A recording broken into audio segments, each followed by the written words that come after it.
Hi, my name is Amanda Sherrill. I will be your student's pre-calc teacher this semester. I have been teaching for 13 years. I have been working at Monarch teaching pre-calc for 8 years. I love this class. I love teaching. I love what I do, and I'm really excited to start a new semester. So the best way to contact me would just be my email address, so firstname.lastname@bbsd.org. If you ever would be interested in a follow-up phone call, just leave your name, leave your phone number. I can give you a call back, or we can communicate over email. In this video, I just would like to share a few things with you about my class. So first off, there's a lot of information in the course syllabus, which you should have received a copy of this in the welcome letter that I sent out to parents. Would have been the week of January 4th. You can also find the syllabus. Students have access to this in their Schoology course. It's in the first day folder. So the syllabus has a lot of information about policies and procedures for the class. There's an overview of curriculum that we'll be covering throughout the semester. Really anything that you'd like to know about grading policies, procedures for assignments, late work, quiz retake policies, what students should do if they're absent. I also have a section for academic integrity and professionalism expectations, and also strategies for success.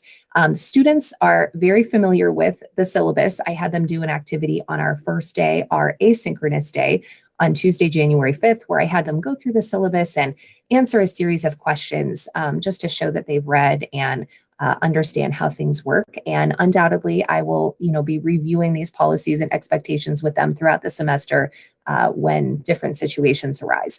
So if you do have any questions for me about that, definitely let me know. I could probably spend a good, 20 minutes just going through all of the details. But I know you can, view that and find that for yourself. Just looking through the syllabus. So rather than that, I actually just wanted to continue by sharing just a few things that I've learned and seen over the years about learning, and really just how the adults in our students' life, teachers, parents, tutors, can really best support students to be successful, especially in a higher level math class such as this one. So I created this kind of flow chart of this sort of progression of how learning math works. So students are going to be learning lots of new skills in class. I'm really encouraging them to maintain focused attention, taking notes in class. The students having their cameras on in class this semester has made a huge difference.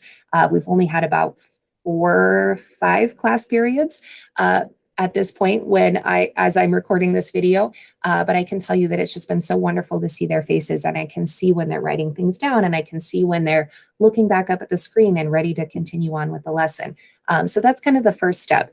Then students are given lots of opportunities to practice the skill. Now, there's some opportunities built into some lessons in class. We are using a tool called Pear Deck, where I can actually push questions out to them just in the middle of the lesson to have them try a new problem on their own. I can see all of their responses in live time, and then we'll come back and talk about it. So they're getting those opportunities in class, as well as at the end of the lesson with a daily assignment. So when students are doing the assignment, I do encourage them to use their notes as needed. That's what their notes are for. The notes are really to set them up for success by providing them a lot of problems similar to those that they may see in their assignment. And they may find that in that first round of practicing the skill, they make some mistakes. And so it's important to go through the process of analyzing and fixing their mistakes.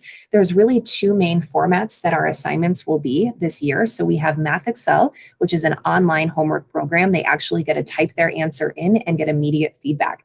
If it's wrong, the Math Excel program will give them kind of a tip or a hint or a suggestion.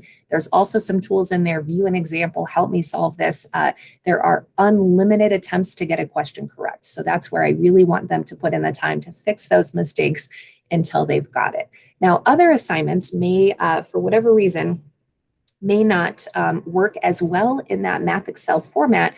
And so I have some worksheets that I have personally created for them to do as an alternative. And whenever there's a worksheet, I always create and post solutions that show full step-by-step processes as well as the final answer. And I will post those solutions at the same time that the worksheet is assigned for them to look at after they have tried the problems on their own so that they still can get that feedback, ask questions if they need to, and hopefully identify and fix any mistakes.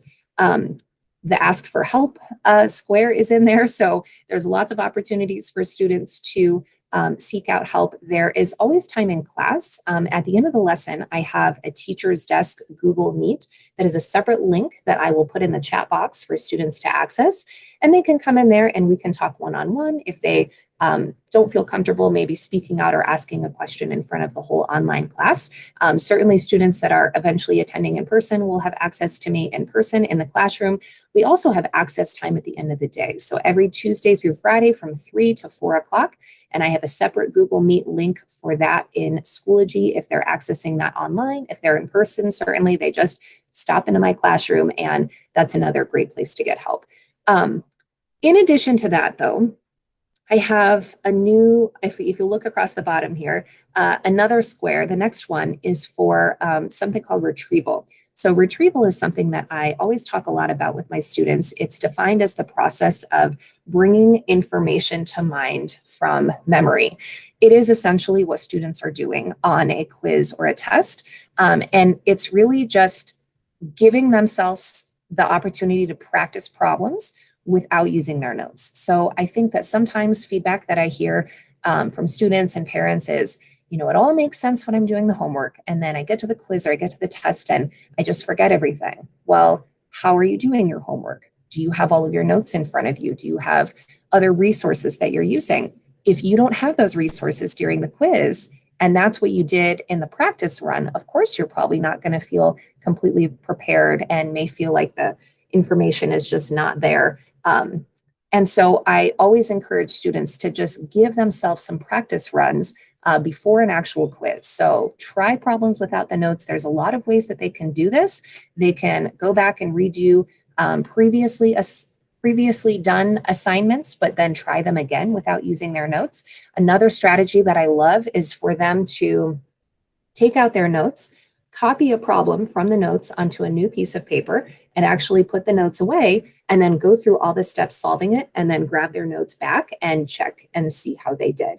Another strategy would be for students to create their own practice quiz or practice test, and then actually go through and take it, and then go through and grade themselves. If they can recreate the conditions of the quiz, which means not using notes, not using any other resources, they're going to learn more in that preparation process, and hopefully just feel more confident and prepared, less anxiety, less stress when they're going into the actual assessment. Now, in that process of retrieval, they may find that they're still making some mistakes, or there's not as much that they can remember as they thought. And that's all okay. That is just part of the learning process. Another benefit of retrieval is for students it helps us to identify and see what we still need to focus on. So if we take out a blank sheet of paper and write down everything that you can remember about the steps for graphing a polynomial, and if there's 5 steps and you can only remember the first 2, that's a really good indication of, okay, I need some more time and practice. I need to study and review those other steps, and then quiz yourself again. So these are just really powerful strategies for learning that not just specific to math, can really be applied to any subject, any class, any level. I think that if we can get students to kind of wrap their head around this process for study and preparation, it's going to really set them up for success in college and everything that they do in their future. All right, so I already mentioned this on the last slide, but again, opportunities for extra help at the end of every lesson. Still within our class period, I've got the teacher's desk Google Meet. We've got access time every Tuesday through Friday. Technically in our schedule, access time is from 3:10 to 4 o'clock. Really, I'm available at 3. Our last class ends at 3, so that's why we have that kind of little break if students need a little break before attending that.